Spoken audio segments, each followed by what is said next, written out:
right, welcome to another edition of the Big Blue Report featuring Jonathan Casillas. I'm your host, Randy Zellea from backsportspage.com. With us, as always, Ryan Darlington and the two-time Super Bowl champion, former defensive captain of the New York Football Giants, Jonathan Casillas. And guys, I guess I should just keep on picking against the Giants, and maybe we might actually win a Super Bowl this year. Yeah, you might have to. Listen, do it until it doesn't work anymore. I like it, Randy. Keep doing what you're doing, bro.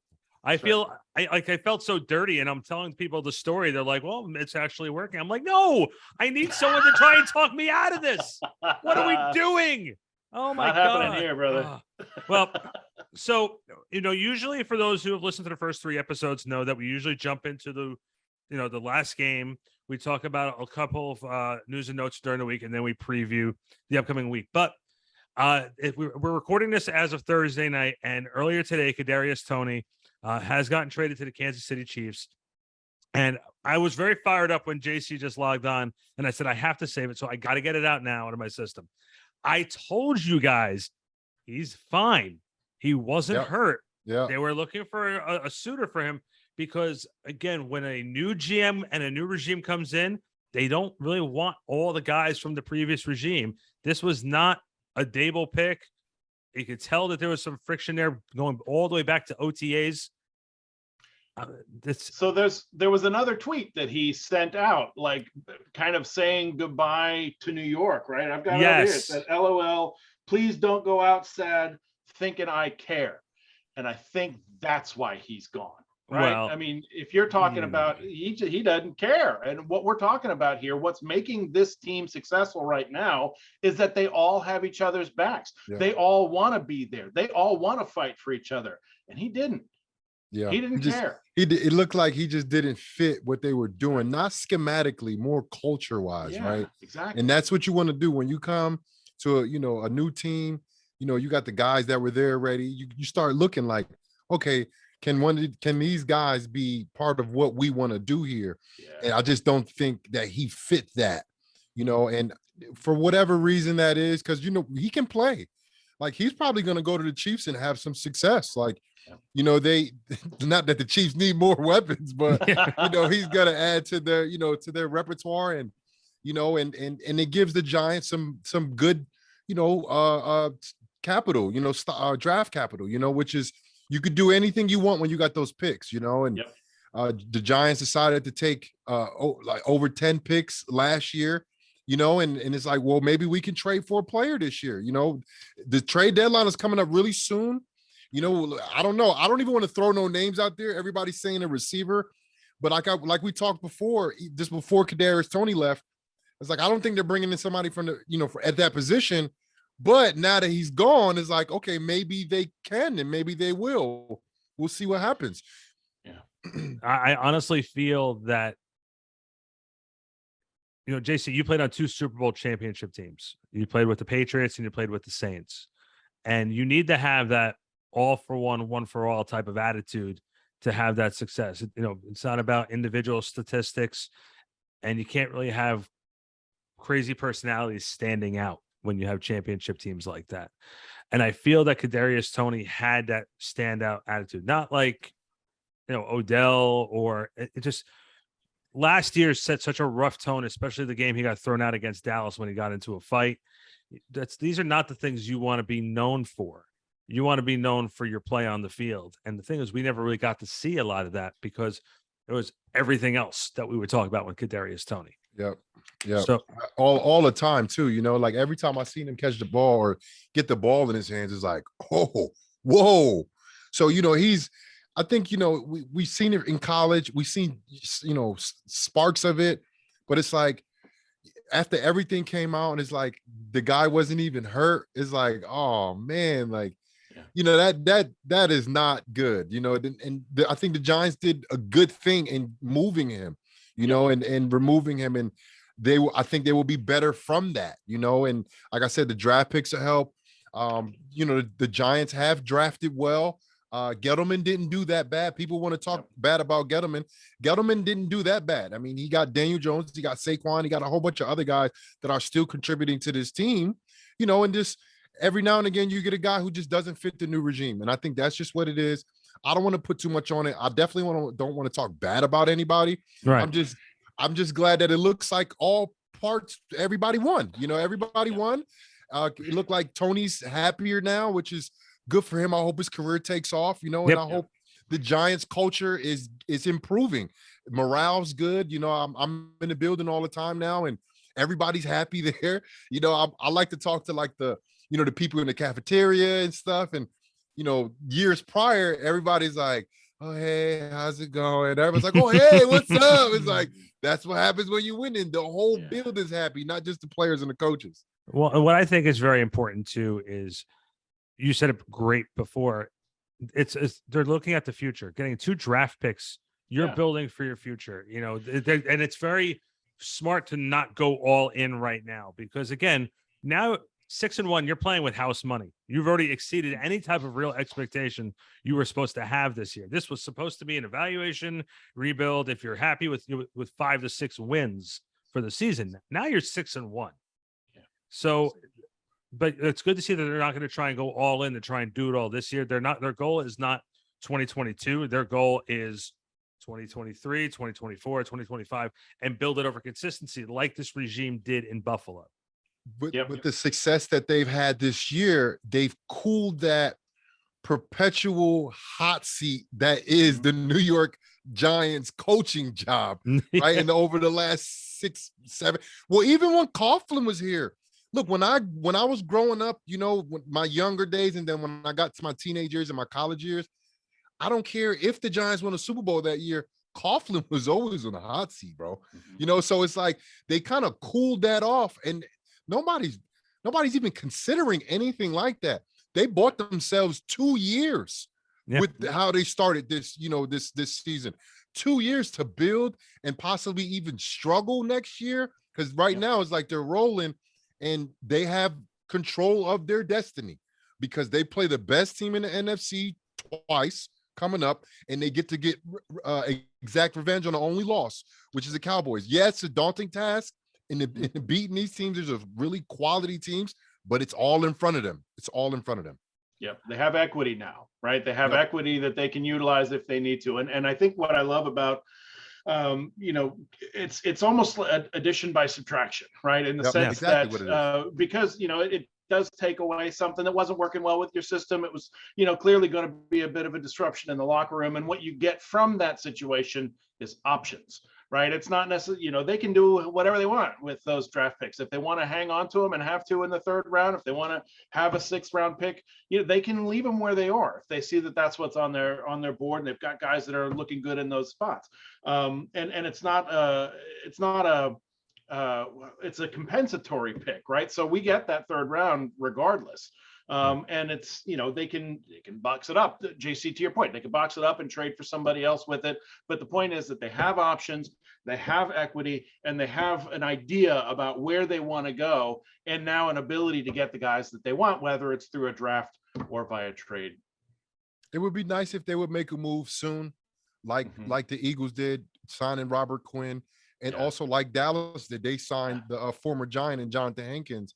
And, whenever a guy moves, like, you're either going to really do really well or you're not, like there's no like middle ground, and the Giants should probably do that just to follow suit, to stay competitive, because at the end of the day, these are top defenses that added extra pieces to their defense. Sure.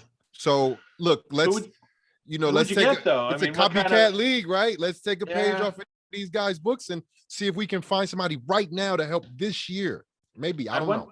I wonder who you'd go after, though. I mean, do you go after the kid from is it New Orleans? God, I can't remember. Not Cam Jordan.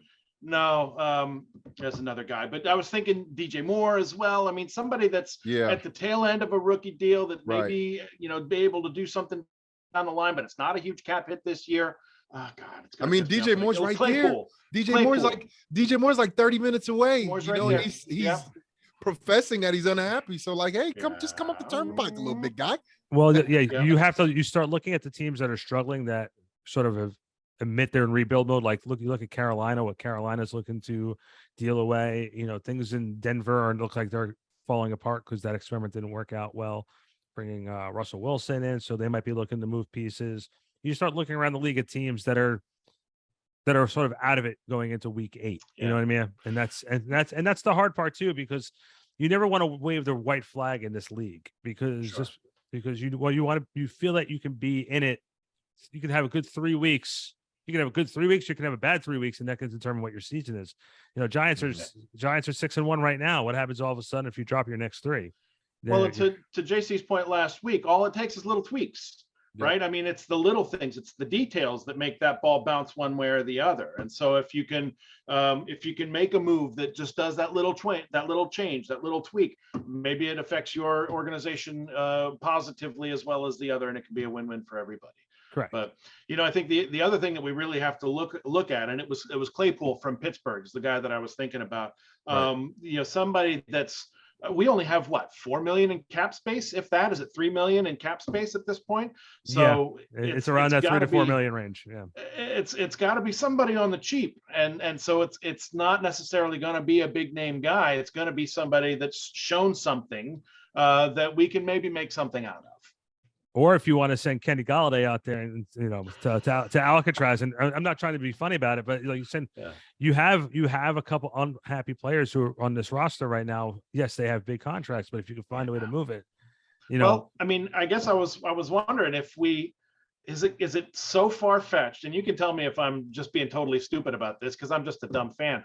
But at the end of the day, is it possible to restructure Galladay's contract so that it's not so front heavy and we have the ability to move and they can renegotiate another deal down the road if they want to, but it's not as big a cap hit this year when you trade him out?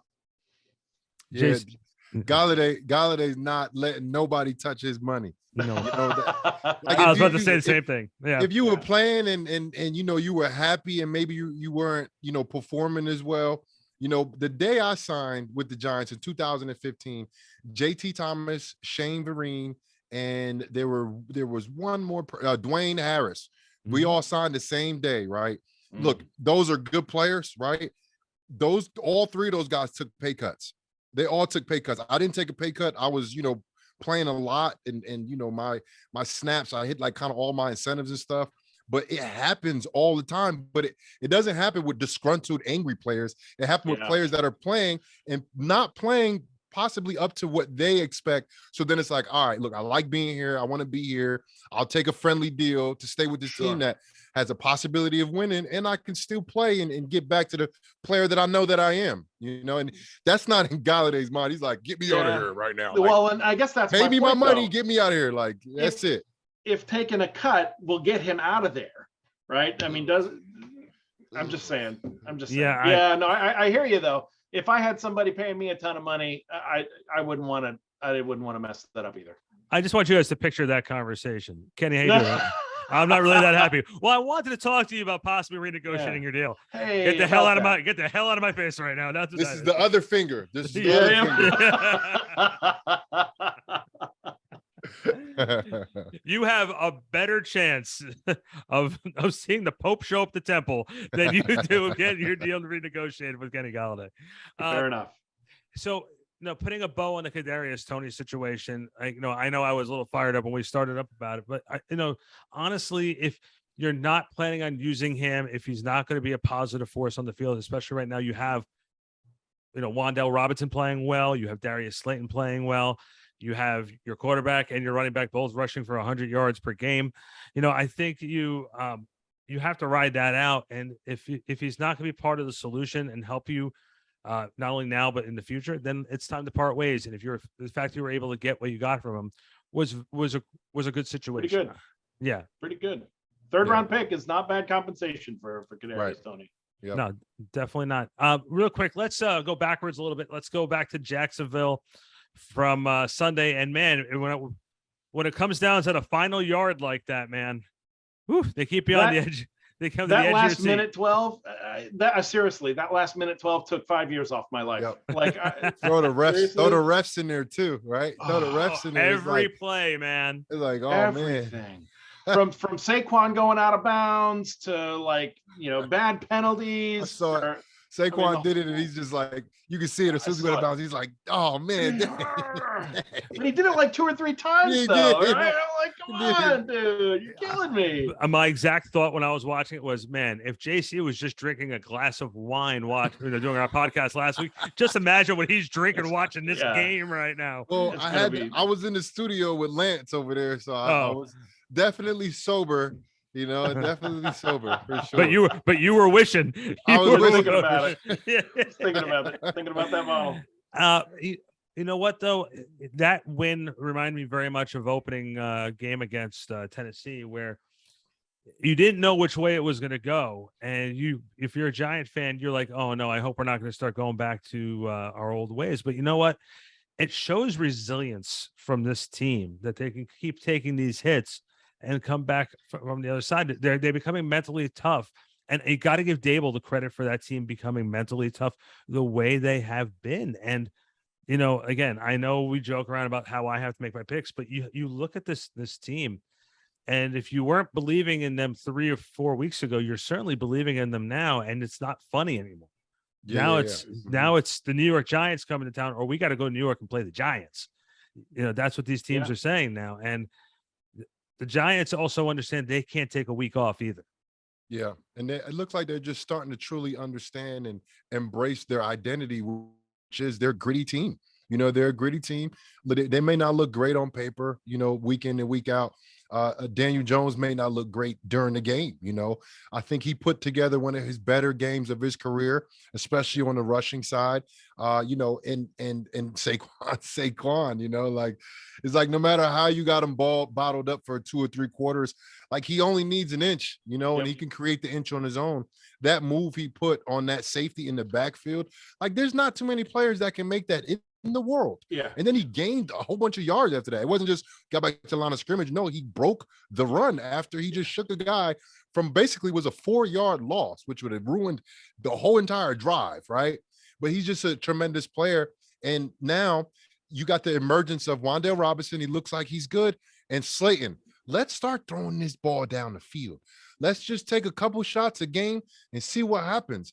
It's a very small percentage, like chance-wise, that something's good going to happen for the defense, right? It's a small percentage, right? And I say that because when you throw the ball up, number one, it could be complete. Number two, if the ball is where it's supposed to be at, right? And Daniel Jones has a pretty good deep ball, especially to Slayton. I've seen it over the years. Oh, yeah.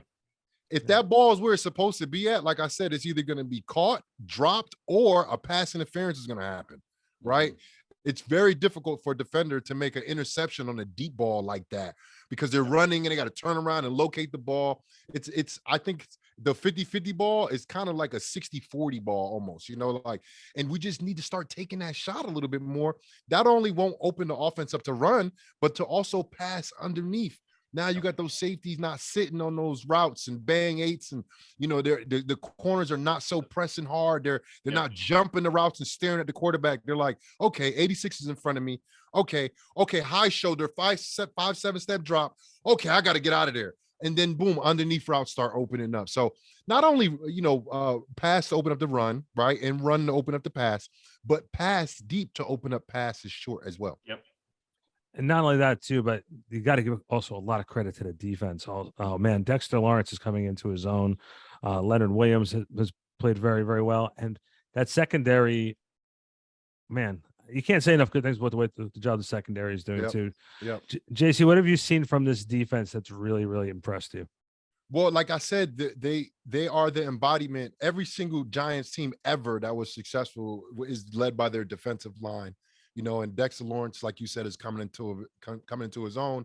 And if he keeps it up, he can possibly be an all-pro player this year.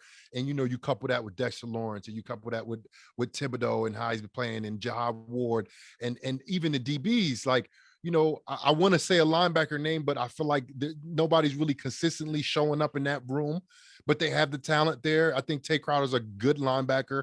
I want to see him be more consistent, especially in the passing game, and then on the back end, Julian Love, I love that kid, man.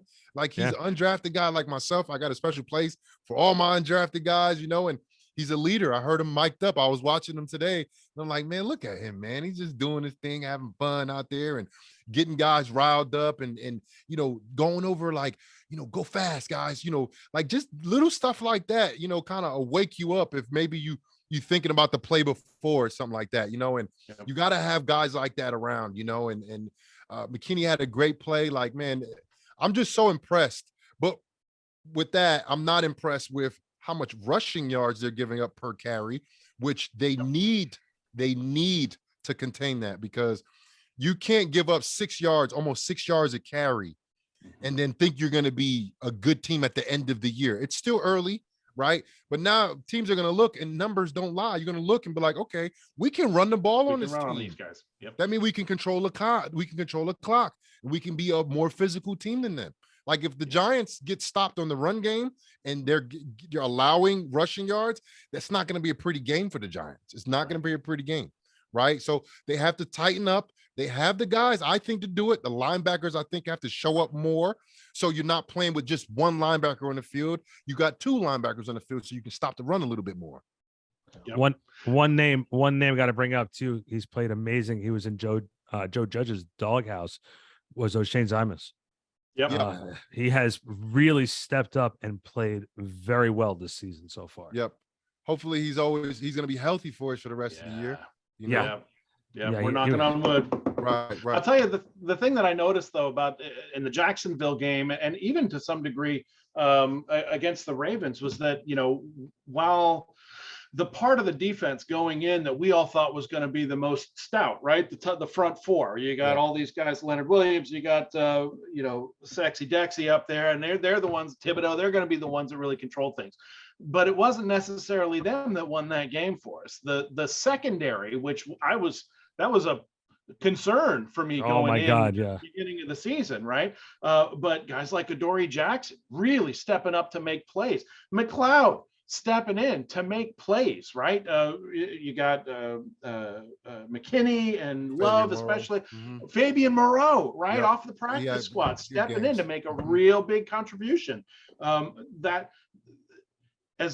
guess what we're seeing is that as long as a part of the defense comes to really play and really does good, then that can help us. That can help us get over the top. That's not going to be an elite team. You're absolutely right. They're coming. It's not always going to be enough. And we haven't talked about Seattle. Seattle's solid. Yeah. Been watching them on film. They're a good team. Yeah, really good team. Let's transition over into Seattle if we can.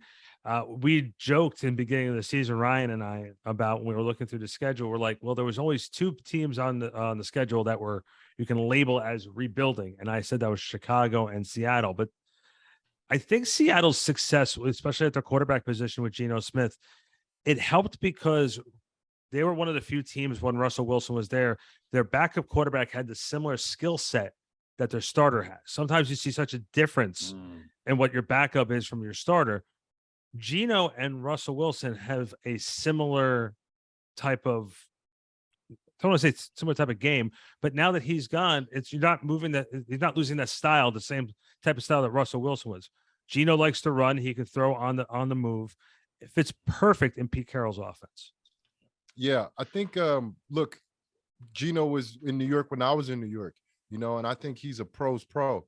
Remember when Eli Manning got benched? I don't know if everybody remembers that, but he got benched, and it was for Geno.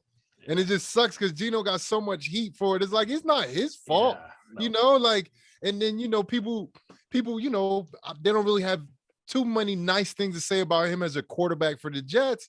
So look, man, it's his time, and the guy is a worker, bro. Like when I remember like talking to him when he was here, like he's a pro's pro, he came to work every day. He was a quarterback. He was in the building like he was a starter, so for me, it's not a surprise. I'm very happy for him. He's number 4 overall in QBR for the whole entire NFL. He has 11 touchdowns on the year with only 3 interceptions. And he's like a 50-50 guy with interceptions and touchdowns for his whole career. So he's having a career year. Yep. Look, I give him his credit. I give him his flowers. It's about damn time, Geno. But, hey, he got those guys rolling up there. Kenneth Walker, man, that guy can play some football. That running back that they got from was it Michigan State? Man, that guy can play some football. I think he had 170 yards last week, and he looked explosive. He looked fast. He was running hard. And the Giants are giving up 6 yards a carry. Randy, Brian, I am concerned. Yeah. I am. I have to ask this question because you've been there and you've done it. What is it like playing in Seattle on that field in front of what they call the 12th man out there? I haven't played in Seattle. Oh, wait. No, take that back. Rewind. I only played there once. I have played there. I'm so sorry. I'm thinking the Chiefs. I haven't played in Kansas City. I have played there. I played there once. Tampa Bay, we went up there and we were winning. And it was the year Tampa, we went like 0 and like 5 or 6 to start the season. And we were up there and we were kicking their butts early. And we were like the worst team in the league. And then I remember this very vividly, Randy. Shiano was the head coach. And he didn't go for it before we got the ball back right before halftime, maybe like 1:30 left. And we had like 2 or 3 timeouts. And he took a knee. And I was yelling at him when we were going to the sideline. What are we doing? Who do you think we're playing? This is Russell Wilson and they go to NFC championships every year. You know what? That's the year they won a Super Bowl, bro. That's the team that we're playing. And you took a knee. You know how much we lost by? 3 points. 3 points. They came back and beat us. And it wasn't loud in the beginning. Oh, but at the end of the game, that place was rocking up there. I love it. I love it when it's rocking. I don't play offense, so I don't have to, what's the call? What's the call? Like I when I'm home, when I play at home, I want the loud crowd. We got the silent communication, we're good. So it don't phase me and I like it. I embrace it. But you got the quarterback's false starts. It's like, oh my God, what is going on here? It just looks like a fun environment to be in there. That stadium has a lot of juice. When they're good, they have a lot of juice. And when they're good and they're playing a good team, right? That's when the fans show up and they're like, we got to kick this team's butt because we got to help them, and fans take it personal. That's why I love NFL fans so much, because they take it so personal and they show up for the games, especially when your team's winning and they're playing a good team. And they're going to show up. They're going to be drunk probably, or at least drinking a little bit. I'm always encouraging that because, look, man, I want the fans as loud as they possibly can. I don't have to deal with them. I don't have to deal with them. Well, first off, we're going to remind you, the last time the Giants went up to Seattle, they won. They were there. They led by Colt McCoy because Daniel was out with injury. Just a funny point. You just said that you don't have to deal with the drunken fans. I don't know if you know this, but for us as media members, when we're at the Meadowlands, when we get done with the game, we come down the stairs, walk through that long hallway. You know which hallway I'm talking about too. Yeah. And we have to go past the police section. And there's always someone sitting there yelling on cuffs, in cuffs, right? In cuffs, slurring their speech, yelling at somebody else. I didn't do anything. Yeah. And while he's sitting there saying that, you see his wife in the background or girlfriend in the background screaming at him saying, "You're an idiot." This has you the whole entire thing. So that triggered that story that you don't have to deal with it, but we walk by it. And meanwhile, we're trying to have conversations. All right, we got to make sure we go to this locker. And I didn't do anything wrong. There's the guy behind me. Oh, God. Listen, fellas, my attorney has advised me not to talk about that incident. So we're just going to leave it there if we can. Yeah. I think that's a good idea. Listen, I'll be 100% honest with you right now. For me, one of the key guys over the last couple of weeks has been Matt Breida. And Matt Breida has been able to come off the bench and give valuable minutes and valuable plays to this team. When Saquon needed a blow, and he's also been a tremendous leader. When I'm at those coaches' practices and that they talk to us, DeAndre Smith is so complimentary and so high on everything that Breida has done, not only for the offense but for Saquon himself. How important is it, JC, to have a guy like Breida in that locker room, in that room, with a player like Saquon and a young offense like this? You need somebody to complement your number one punch, right? You can't sit there and give Saquon, the ball 40 times a game. We all want him, but Saquon's not that durable. At least he hasn't shown that. So you need to spell him every now and again. And then he'd be breaking 60-yard runs. He needs to take a break for a second, right? And Breed is a very quality backup running back, possibly maybe be a starter somewhere, maybe, I don't know, possibly, but he's a solid player. We interviewed him during training camp. I remember talking to him, and I got a good feeling that this is a mature guy. This is a guy that's going to do what he needs to do to play and have success here, right? And you need guys like that. You need depth, right? You need depth. And Giants, if you look across the board, Giants really don't have that much depth. But you can look at that position and be like, okay, our number one guy is the guy, right? And then the second guy is like, okay, he can do everything too. Maybe not on that level, but he can do everything that Saquon can do. Well, I guess that's what's impressed me so much about him over the course of the last 6 weeks, because if you watch him, he can come out the flat and he can catch a pass and run for 15, 20 yards. He can take one up the middle. He can make cuts on the line, right? He can hit the hole hard and get some good yards that way.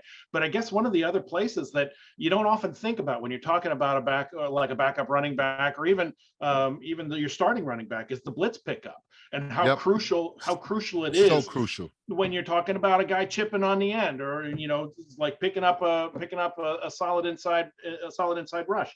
The fact I've watched him do that so many times, and it cleans up the pocket to such a degree that Danny can make plays down the field where he can throw the ball 15, 20 yards. He doesn't have to like snap it and pitch it, right?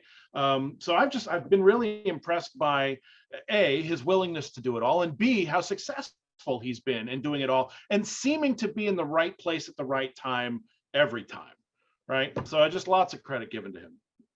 So this game, this Seahawks game, going on the road, hostile environment, the 12 over there, they got their name for a reason, right?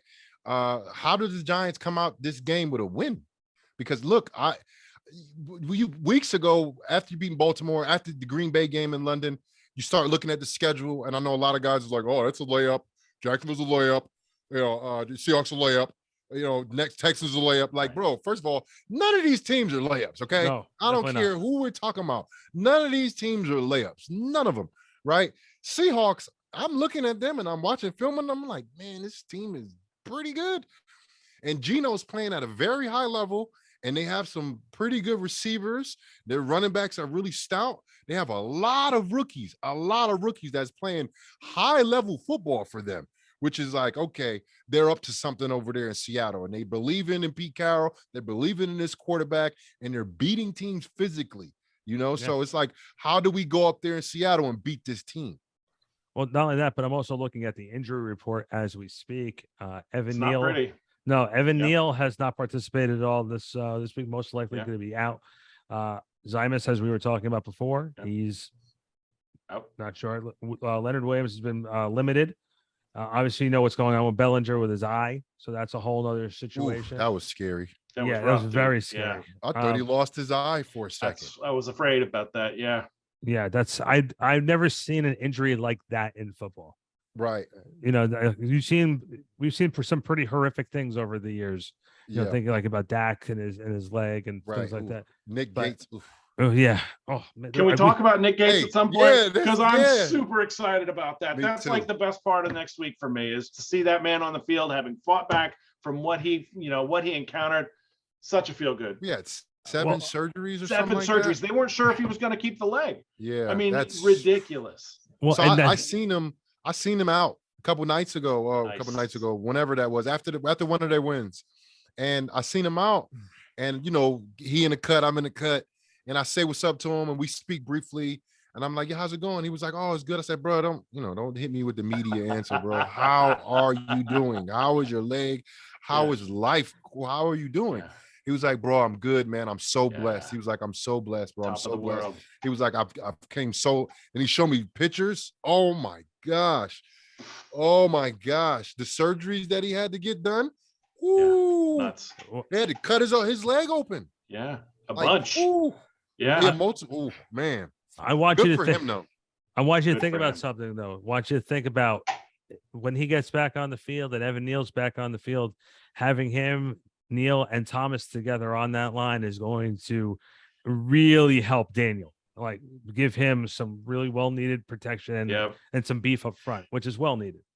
Yep. We'll give him I mean, it's going to take him a little while to get back into football shape, right? I mean, at the end of the day, he's got his physicality where it needs to be, but he's going to have to get used to things for a couple of games. But I'm so glad that he's back. And if he's able to contribute in the same way that he did before he went out, I think we've got some very special stuff going on there. Do we know about Bredesen? Is he limited? I'll tell you right now. Well, he had MCL. Yeah. He is. Bredesen, I wasn't sure. He is out. He's out. He's out for at least 2 weeks. Yeah. I gotta tell you though. Okay. Coming up. Yeah, the bye I week was very impressed with Phillips, though. I was very impressed with Phillips, and I was very impressed with Azedu. And you know why I'm impressed with them is that you didn't hear their names on the broadcast. Right. You know, this guy got beat or that guy got beat or whatever. They came in. It's the epitome of next man up. You know, you go in, you do your job, you get it done, and that's that. And JC, to your point, back, you know, we were asking about how are we going to beat the Seahawks? And I think one of the ways that you're going to do that is by being physical on the front line. It's the body shots, right? The way that you take down a beast like that is you keep hitting him in the gut. And you know, the more that we can run, I don't care if it is a 2-yard, 3-yard, you know, whatever it was. If you punch him in the gut enough times over the course of the first 2 or 3 quarters, you're going to have a better time. You kind of loosen things up a little bit, and you're going to break one a couple of times throughout the course. So, I mean, I think it's going to be ball control, and I think it's going to be body shots. It's going to win this game. Yeah. What about you, Randy? I asked you avoided the whole question. I took him on a tangent. I think this is going to be a heavyweight battle, but I think for the Giants to get a win, it's really going to come down of which team's going to make more plays on the offensive side of the ball. The Giants need to have a breakout offensive game. They really need to have a 25-30 point game. And Daniel has done a great job of running the ball, getting himself out of trouble, getting positive yards with his feet. But it's time for him to start being, if we're talking about like we did last week about putting Daniel in that elite quarterback core to get that 25 to 30 million, which we were talking about as quarterback, he needs to start doing what the greats like what Eli did it, Peyton did it, Tom Brady did it. He needs to be a quarterback who not just bringing in receivers to help him, but help maybe make some receivers too. Right. You know what I mean? He needs to go out there and he needs to find Darius Slayton in the end zone. He needs to be able to find Wan'Dale Robinson down the field for a 25, 30-yard pickup. They need to be able to really move that ball. Richie James has been playing well. David Sills has played as well. But you know what? It's now time for Daniel to make these guys. Yeah. And the Giants are in need of a big scoring game. And we know what Geno can do. We've seen that they were able to put some points on the board. Can the Giants put the same amount of points on the board to stay with them? And that's going to be a real key. It's going to be a real key. So that's my general feeling. Yeah, I think number one, you know, being a defensive guy, you got to stop the run, right? And I think if Seattle has success running the football, and you know, Geno's completing 70-something% of his passes, 2 games he was over 80%. Now, if they do that and they run the ball like they did last week, it's going to be a bad day for the Giants, right? Because that means they're controlling the time possession, they're converting third downs, and that is not good. And they got big plays receivers on the outside, right? Like I'm saying, I've been watching the film on these guys, right? And I'm like, man, this might be one of our hardest games besides the Dallas game up until this point. You know, the team is talented, and when you got a quarterback that's not really making mistakes, you know, the pass that got intercepted, the last interception that he threw was a drop pass, you know? So it's like Geno's doing his thing, man. And when you got a quarterback doing his thing with a great ground game, that's the recipe for disaster. But one more thing, great line. Go ahead. They don't stop the run well either. Mm-hmm. And I was literally just about to say, if they're gonna put all their focus on Saquon Barkley, they're gonna want Daniel to beat them with his arm. So with his arm, right? With his arm, his legs, right? They want him to beat him with his arm. So that's going to be the key. I got to tell you though, guys, I'm not scared of that. I mean, at the end of the day, No. I think he is capable of beating them with his arm. He's clean with the ball. He's decisive with the ball. He's making good decisions, and he's putting the ball in the right spots. Sometimes his receivers don't catch it, and he yells at them for it. I was going to ask you guys about that one and what you thought about that as well. But I'm not scared of that. You know what I mean? He's doing what he needs to do to get the ball where it needs to be, and it's on his receivers to catch the ball. Right, but at the same time, too, Daniel is excelling in the offensive sets that they're setting him up for. They're keeping him on a leash right now. They're not sitting there saying, Daniel, throw the ball, and which, by the way, it's working. Yeah, I was just going to say, it's working. I'm not saying that there's anything wrong with that. I'm just saying. Yeah. We've over the last 2 or 3 seasons, we've seen Daniel have the ability to throw the ball down the field. We haven't seen much of it this year. Yeah, they're sort of putting a leash on him right now with it, and it's working. So, well, last week the game started with a 7 or 8 play drive, and 6 or 7 of those plays were passing plays. Yeah. So it's like, look, Kafka, man, like. It's like a drip feed. He's like drip feeding them. He's like drip feeding them slow. And when is it going to be the time where, I don't know if you guys know, but the first 15 plays are like scripted plays, right? Mm-hmm. And you usually got to throw in a shot, right? A reverse, some gadget type of play. Of course, you got run plays, different formations, 2 tight end sets, 2 running back sets, 3 receiver sets, empty sets, right? And you throw almost everything out, but it has a rhythm to it. Right. Yeah. But there's a number of certain things that you got to do, like, 15 plays, let's say 7 runs versus 8 passes. Right. Mm-hmm. Well, if you got 8 passes, I want 4 of them to be deep. Yeah. Let's go deep early. Let's go deep early. Let's open it up early. So now the guys are almost on their heels. That's right. And they're not sitting flat footed with 8 or 9 or 10 people in the box. Right. Yeah. And then you can start opening up some more from the beginning, first quarter. And that's exactly what they did against Jacksonville, right? Yeah. The first touchdown was a 20-something yard bomb to Slayton. Pass. Beautiful ball, right? Mm-hmm. And Slayton went up and got it. So it's not like they're not capable of it. Randy, it's to your point. You got to wonder about the genius madness behind Mike Kafka and his system, right? Why does he have him on a drip, right? Why, and who knows what he sees that of course I don't, because I'm sitting there watching on my TV and he's up in the box. But at the end of the day, it's amazing what the other thing that I've been able to put together with this Giants organization is that each and every week we're on a razor's edge, right? And we are on the razor's edge, and it could tip one way or the other. It could be amazing success, or it could be disastrous failure, right? And it's so far, it's tipped towards amazing success. And I just have to wonder if it's going to stay that way, or maybe we can widen that up a little bit so that we're not on the precipice every time. We had that for 2 straight seasons in 2015 and 2016. Killing my blood pressure. Yeah. Guys, I'm going to have to go on some medication. I'm not a healthy man to begin with. You're going to be doing this? Jesus H.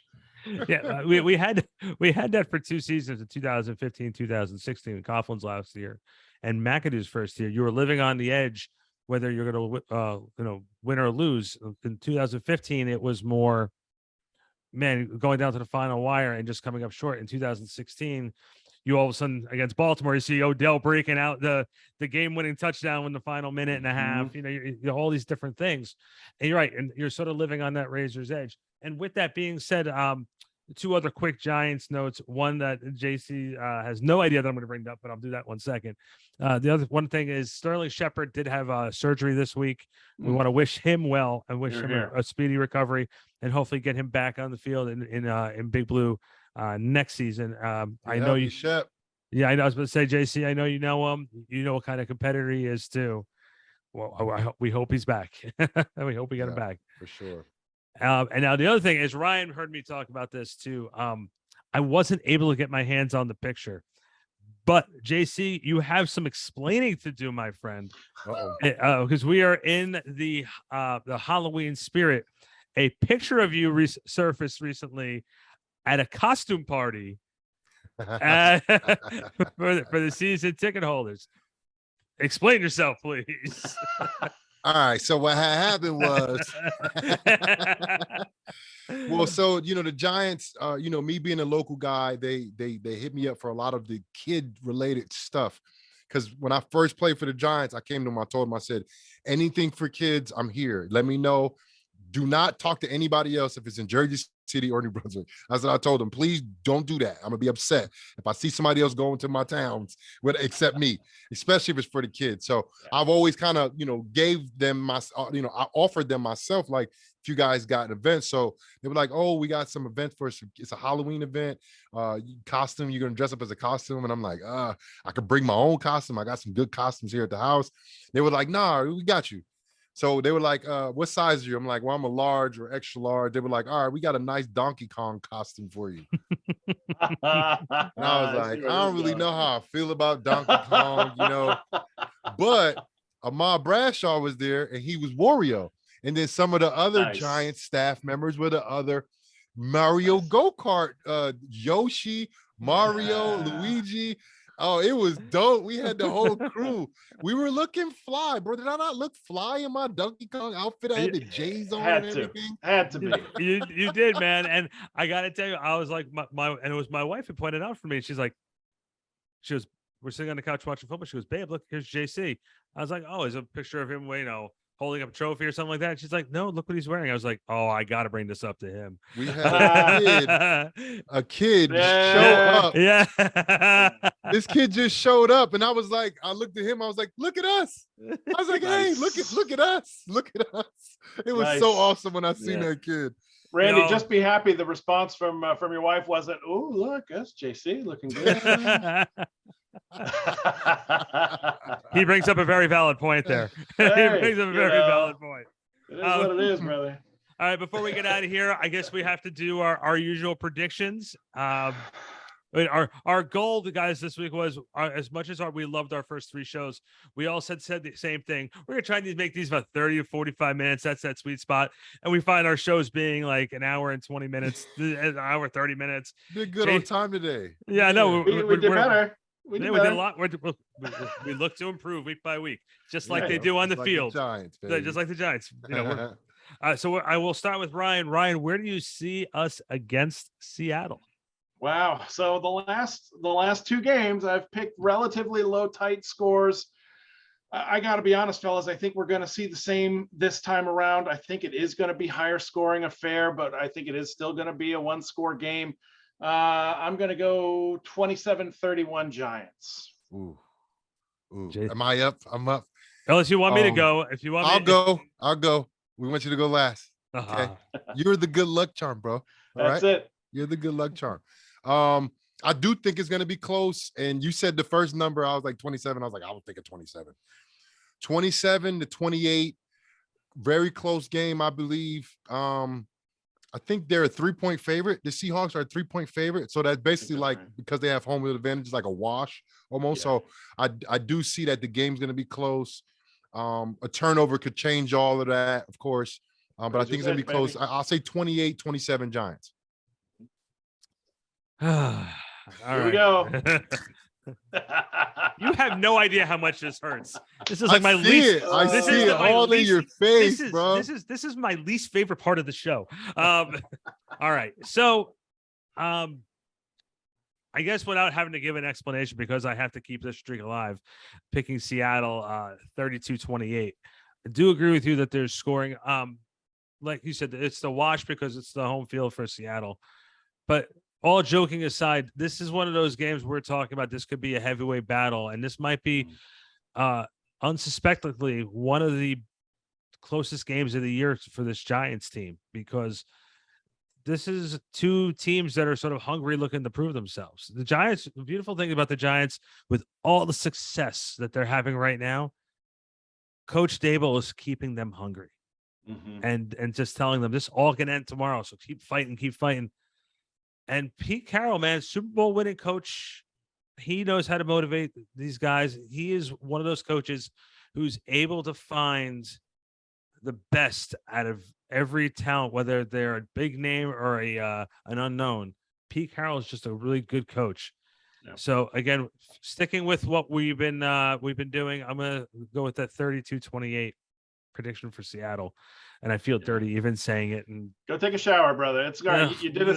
You've done us all a great service, my man. Giants fans, I'm doing this because I love you. Who cares about my credibility? Who cares about Nation? Like you had any anyway. Come on. Yeah.